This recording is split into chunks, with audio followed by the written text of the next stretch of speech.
ಅಂಬಾನಿ ಸೊಸೆಯೇ ತಾಳಿ ಹಾಕೊಂಡು ತಿರುಗಾಡ್ತಾರೆ. ನಿಮಗೇನಾಗಿದೆ? ಸುಷ್ಮಿತಾ ಜಗ್ಗಪ್ಪ ಲುಗ್ಗೆ ನೆಟ್ಟಿಗರ ಕಿಡಿ. ಮಜಾ ಭಾರತದ ಮೂಲಕ ದೊಡ್ಡ ಮಟ್ಟದ ಹೆಸರು ಸಂಪಾದಿಸಿರುವ ಕಿರುತೆರೆ ನಟಿ ಸುಷ್ಮಿತಾ ಜಗ್ಗಪ್ಪ ಕಳೆದ ವರ್ಷ ನವೆಂಬರ್ 20ರಂದು ವೈವಾಹಿಕ ಜೀವನಕ್ಕೆ ಕಾಲಿಟ್ಟಿದ್ದರು.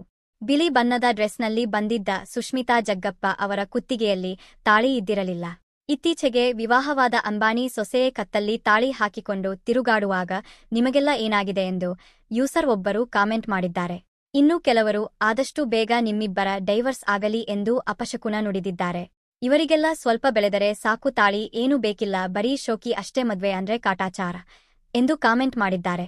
ತಾಳಿ ಕಾಲುಂಗುರ ಮನೆಯಲ್ಲಿ ಗಂಡನ ಕಾಳಜಿ, ಮಕ್ಕಳ ನೆಮ್ಮದಿ ಮಾಡುವ ತಾಯಂದಿರ ಸ್ವತ್ತು. ಟಿಆರ್ಪಿ ಹಿಂದೆ ಓಡುವ ಹೆಣ್ಣು ಕುದುರೆಗಳಿಗೆ ಅಲ್ಲ ಎಂದು ಯೂಸರ್ ಒಬ್ಬರು ಕಾಮೆಂಟ್ ಮಾಡಿದ್ದಾರೆ. ತಾಳಿ ಇಲ್ಲ, ಕಾಲುಂಗರ ಇಲ್ಲ, ಏನಾಗಿದೆ ನಿಮಗೆಲ್ಲ ಎಂದು ಇನ್ನೊಬ್ಬರು ಬರೆದಿದ್ದಾರೆ. ಇಂಥವರ ಇಂದಾನೇ ನಮ್ಮ ಸಂಸ್ಕೃತಿ